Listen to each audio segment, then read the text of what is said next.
Now, do bike grease.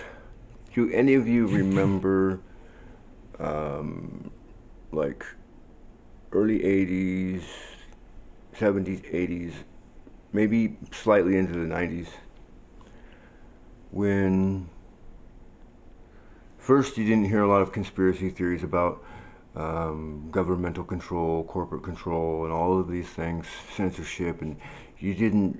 Not a lot of that stuff was being talked about. You know, very little, little areas, little pockets of chatter, but that was it. And also, it was fairly, how shall I say, simple as far as administratively to rent a apartment unit or a house or something like this. It was a fairly straightforward 1 or 2 page thing, mostly about liability, and that was it. Now, I don't know if it's because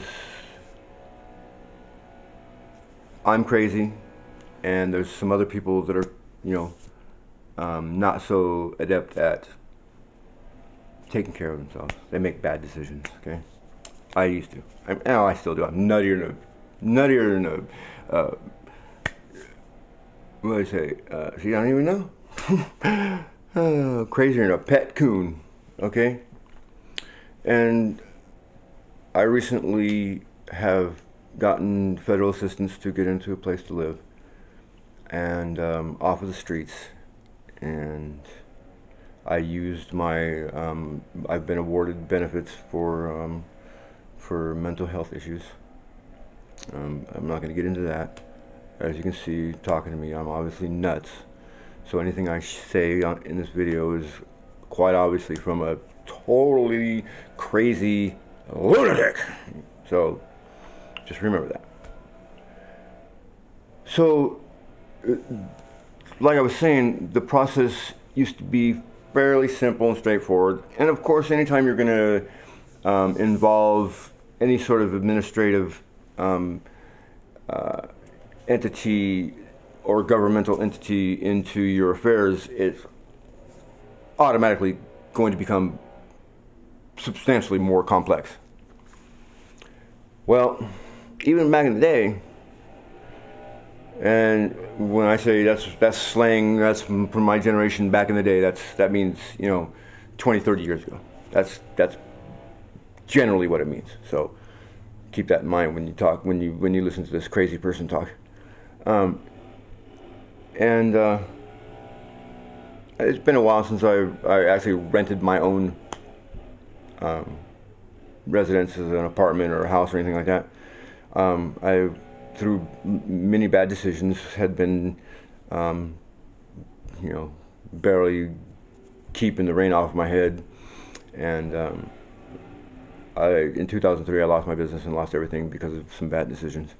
And so I've kind of been going downhill, but for quite some time after that.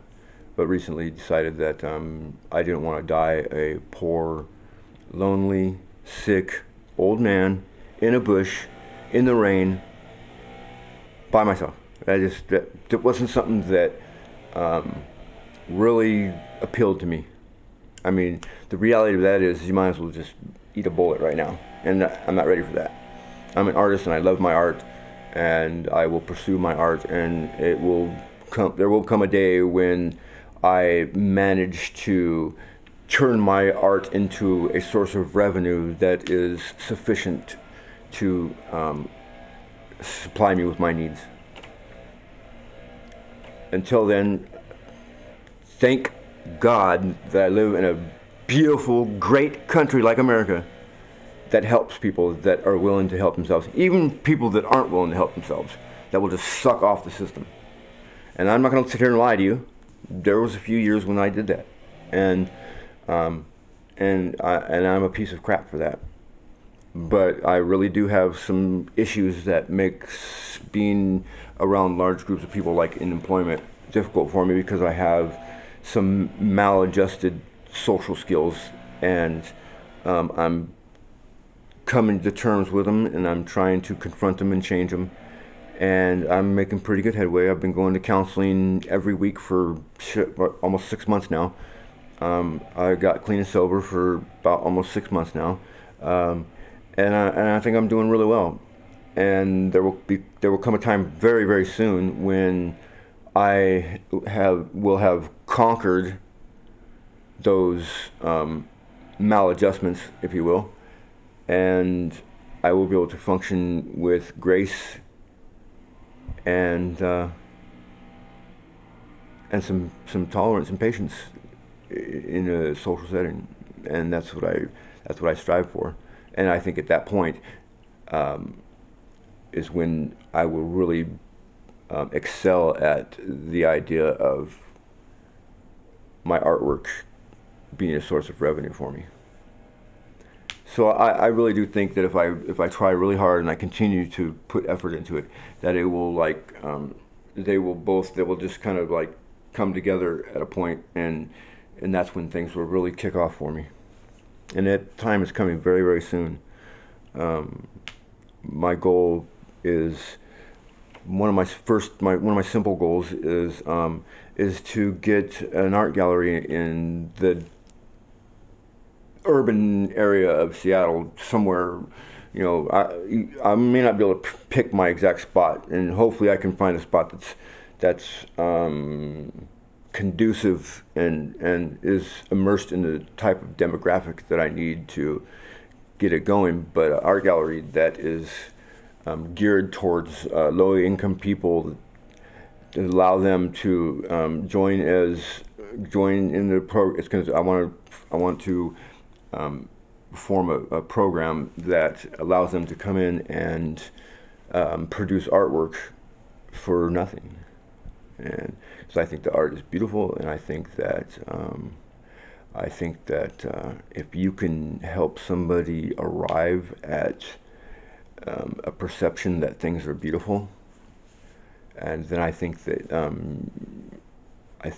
that's a really good thing, and I think that you can help somebody sort of integrate that into their daily lives, and so if you can help people arrive at a perspective that says things in life are beautiful, and you can help them to integrate that into their daily lives, then you will have essentially a bunch of people walking around that think that life is beautiful and see a bunch of beautiful things in it. And I don't know about you, but I really think that our nation could use that right now, and so that's my goal. That's what I'm working towards. I was taught art out of a book, and I was taught by a great artist, my father, and the book is actually a book that my aunt used to teach art, or a form of art, at the high school that I attended, very old high school in fact, out off, I think it's T Street in Sacramento, California, 36th and T, or somewhere around there, somewhere within a block or two of that or something.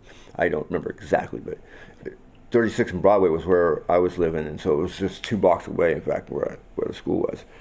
And so I come from a background of art, and I was taught out of a book, and my father taught me at the age of, I think it was 12 or 13, out of that book, and he had been coaching me in drawing with pencil and pastel since I was 9, and I am now 52, and I have a fair amount of experience in art. It's always been a part of my life.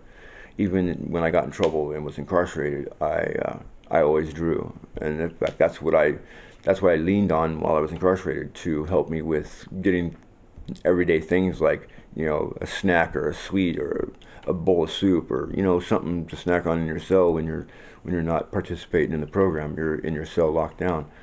So so unfortunately I did have to experience that, or not unfortunately, I learned a lot. I learned a lot, and learned that that's not where I want my life to be.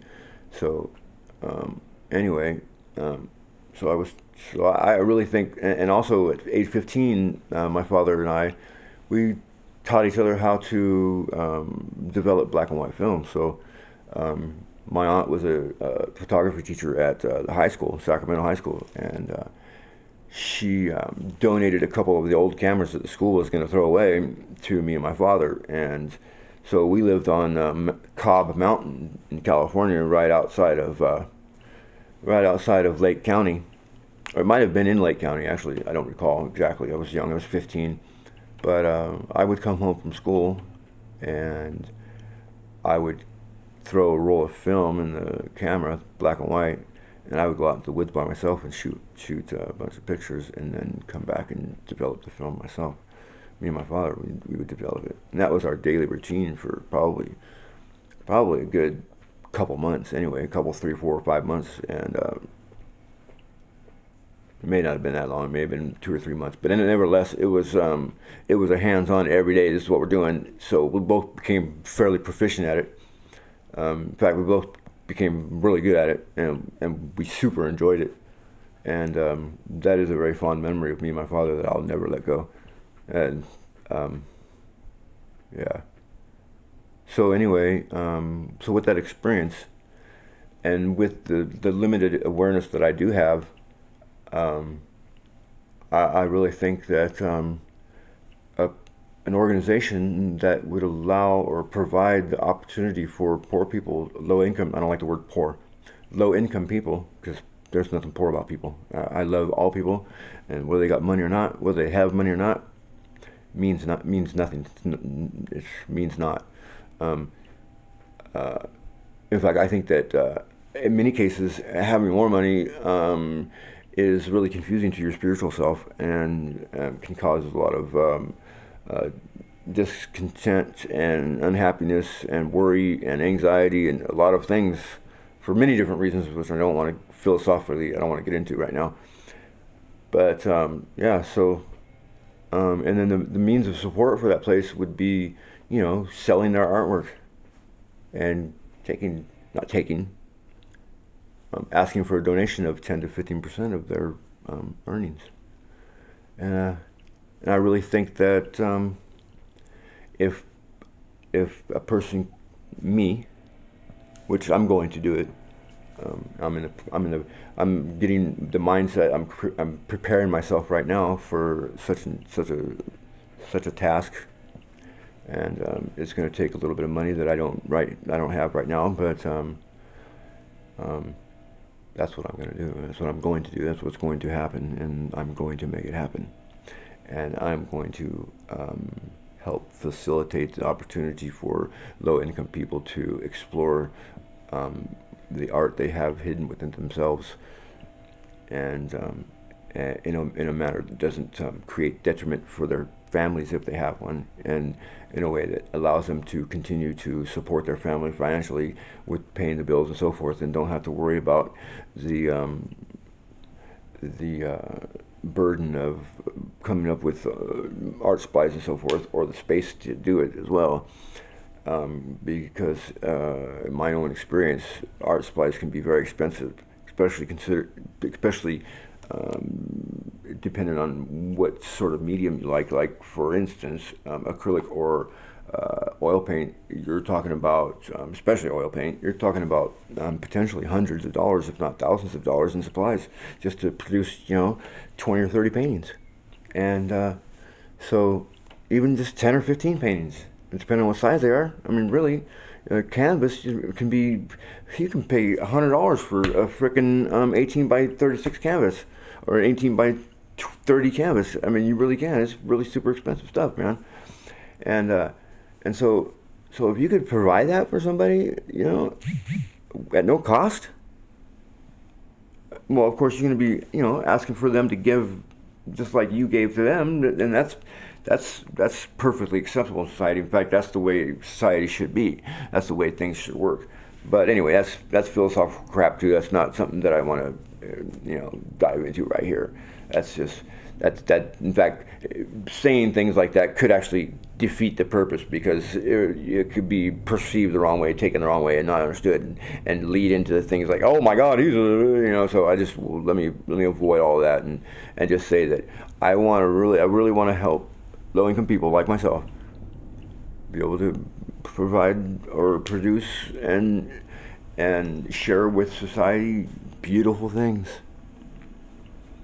Anyway, so filling out the lease and all that stuff for housing, if like I said, especially if you're dealing with any sort of government entity or any sort of corporate entity, as far as grants or anything subsidizing anything like that, it's gonna get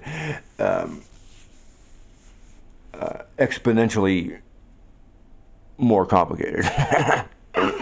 Here we go. I'm going to show you something. Now, I don't know the reasoning behind this. I don't know if the reasoning is because it is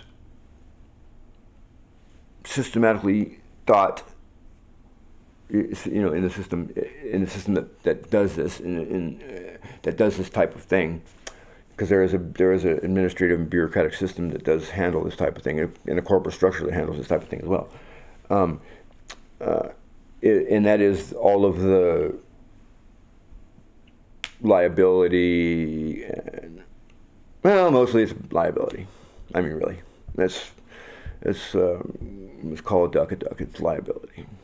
And so, so it would seem that it's either because they think that the individuals that they are assisting are too inept to function in a healthy manner and not be some sort of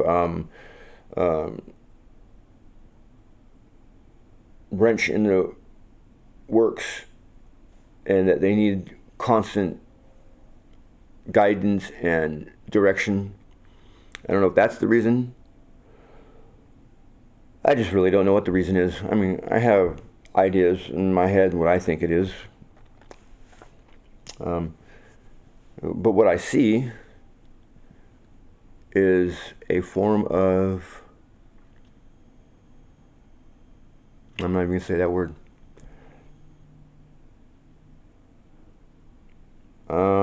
Super involved guidance and advice. That's what this is. And you can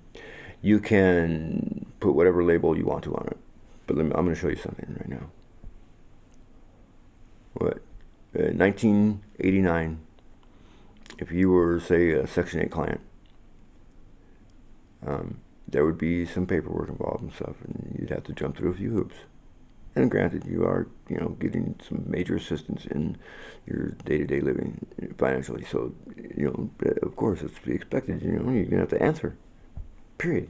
You're going to have to answer to it. You're not going to be some drug-crazed, creepy weirdo that runs around doing unmentionable things to other people and get this assistance. It's just not going to happen. I mean, it does happen because people are tricky and sneaky and everything else. But that's not the idea. The idea is to assist individuals that want to live a healthy, productive life, but just need a little bit of help either getting going or maintaining it. And for me, as long as individuals aren't out, doing that weird, creepy shit or committing hardcore crimes like robbery and so forth, and they're actually trying really hard to be productive and treating people with respect and being okay, well, I would rather, as a society, pay for that than pay for a bunch of creepy weirdos running around in vans doing strange shit. Period. Well, I happen to be one of those individuals that fucked up, made a lot of bad decisions, had some bad things happen. We all have. It affected me, emotionally and mentally, and it's taken me a while to figure it all out. I'm 52 now, and it's been since I was born, essentially. But now I'm headed in a direction that I could see myself in a very short time being in a situation where I am stable, secure, and quite capable of providing and fulfilling my own necessities. But thank God and thank you that I have this opportunity, because otherwise I don't know if I could have done it. But check it out.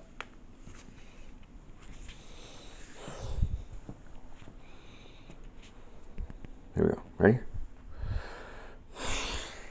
So, like I said, I don't know if it is, I don't know the purpose behind it. I don't know the reasoning behind it.